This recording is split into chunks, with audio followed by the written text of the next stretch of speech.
me see if I understand your position.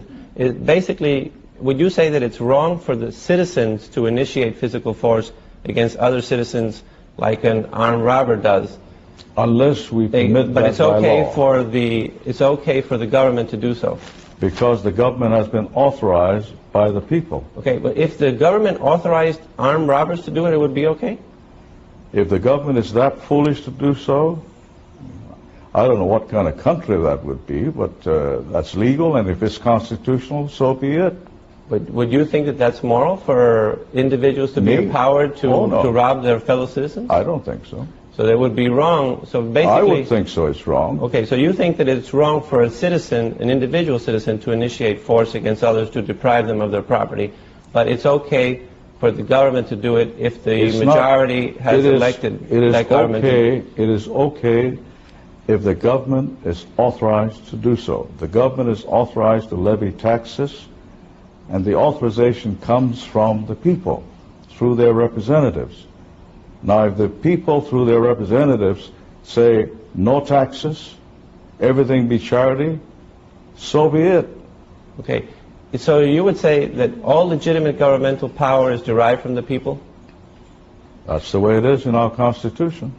Do the individual citizens have the right to initiate physical force against other citizens that have not initiated or threatened to initiate force against anybody and haven't violated anybody's property rights? They cannot do that because they are not authorized to do so under the law. So individual citizens don't have that right. If they don't have the right to initiate physical force against other citizens, could they have properly delegated that right to the government? Oh, yes. They do so right now. Can you properly delegate a right that you do not have? You can give the right to their representatives to make laws that will authorize or make prohibitive certain activities. So you think that you can delegate a right that you don't have? You can properly delegate a right that you don't have? You cannot tax your neighbor, but you can authorize me as your senator to vote for a program that will tax your neighbor. Okay, so if you say that a person can properly delegate a right that they do not have, is that correct? Under your distorted argument, yes. Okay, well, I don't have the right to use your home in Hawaii, right? But could I delegate that right to some of my friends? No way.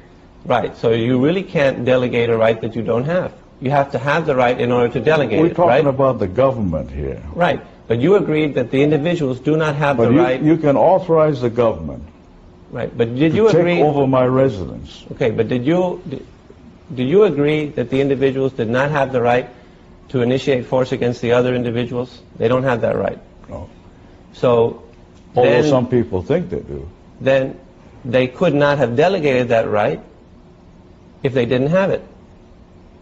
They would delegate authority to us, their representatives, to make laws in their best interest. So even if they don't have the right, they can delegate it to somebody else? To make laws that might do that. So then you think that you can actually delegate a right that you do not have? I don't know why you use this tortured route. Well... You know what I'm saying. Well, I'm trying... it's interesting to me how it is that the agent can have more power than the principal. If the principals are the people, and the source comes from the people, and the individuals do not have the right to initiate force against others, I would suppose... As individuals.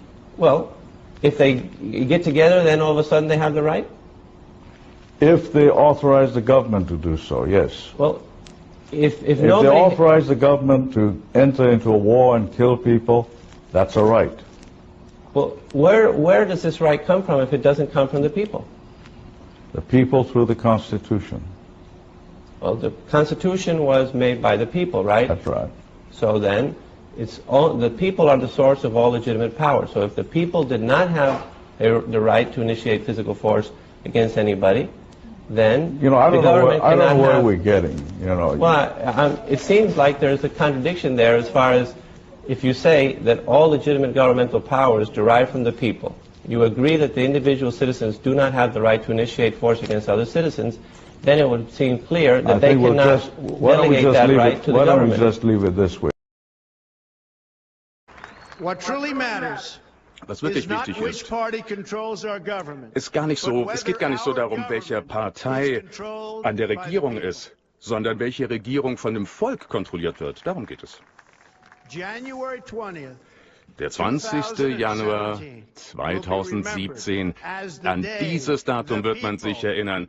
Das wird der Tag gewesen sein, als das Volk der USA wieder die Macht übernommen hat.